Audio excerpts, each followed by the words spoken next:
In 1945, Remy Dehaenen, the pirate, the adventurer, the playboy, dared to land a plane for the first time on the grassy savannah among the wild goats and flabbergasted natives.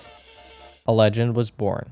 Hi, my name is Remy, and I was named after this man, Remy Dehaenen. Saved in the cover of this book from my parents' basement, I found the pages of this article about him. This brilliant lunatic had just invented one of the shortest landing strips in the Caribbean. This continues to be the only way to land a plane on the island, and is known as one of the most difficult airstrips in the world. Remy fell in love with St. Barts right away. The people were courageous and welcoming, but the island was very poor. When the Second World War broke out, misery prevailed over the Caribbean. Remy chose to open a small shipyard in Gustavia. There he built and repaired boats with the help of the people from the island. A gentleman smuggler, he trafficked between the islands, transporting everyday necessities, but also alcohol and weapons. Since 1949, he's held the world record for the highest fine imposed for the trafficking of armed cigarettes and alcohol. However, this type of trade was tolerated in the Caribbean. Everyone did it. On September 1st, 1950, the island's entire fleet of schooners was destroyed in a hurricane. Remy needed a plan to help St. Barts recover. Once again, his plane became the only access to essential supplies off the island. A concrete runway was created in the same place where Remy landed for the first time. Tourism started to develop in St. Barts. The Gustav III Airport was a small hut in the middle of the savannah, but within several years, it would see a parade of stars, heads of state, and the largest fortunes on the planet. The majority of them came for Remy, who had bought a site in 1950 that no one wanted for only $200. He built with his own hands and with the inhabitants of the island, a house on the peninsula projecting into the Bay of St. John.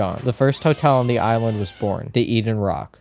Eden Rock rapidly became an essential place for a certain elite, and the house of the good Lord for others. Anyone who had a problem, whatever it was, and whatever time of day, was welcome. There were many people who this Lord of the Air had gracefully assisted in the middle of the night with his plane to save their lives. With the creation of Eden Rock, St. Barts was becoming a place of interest for many. The local economy was slowly beginning to prosper. In 1953, Remy became Councilor General, and from 62 to 77, Mayor of St. Barts. A crowd of nearly 500 people screaming his name carried him around the island. As mayor, he was distinguished from the common man, while his temperament and his ambitions would come to shake up many people. A man told how as a child he was in town hall when suddenly a shot resounded. It was Remy. He'd fired his revolver into the ceiling to calm the mounting emotions and to assert his authority in the town council. He was afraid of no one, and he never minced his words. At the instigation of Remy Dehaenen, a crowd of 300 people awaited the arrival of the tax collector with pitchforks, tar, and feathers. There was no question of yielding the duty-free status of the island. The tax collector left at once. He didn't even get out of the plane. Remy was a humanist, a lord, a prince of life, and nothing could ever stop his determination to always go towards the best, the new, the out of the ordinary. Aviation in this part of the world owes him a great deal. Several times he was ruined, but like the phoenix, he always rose again and set out each time more combative, more determined, more generous. Remy was an idealist, an inventor, a pioneer, and St. Bartholomew loved him a great deal because he was the man who made it St. Barts.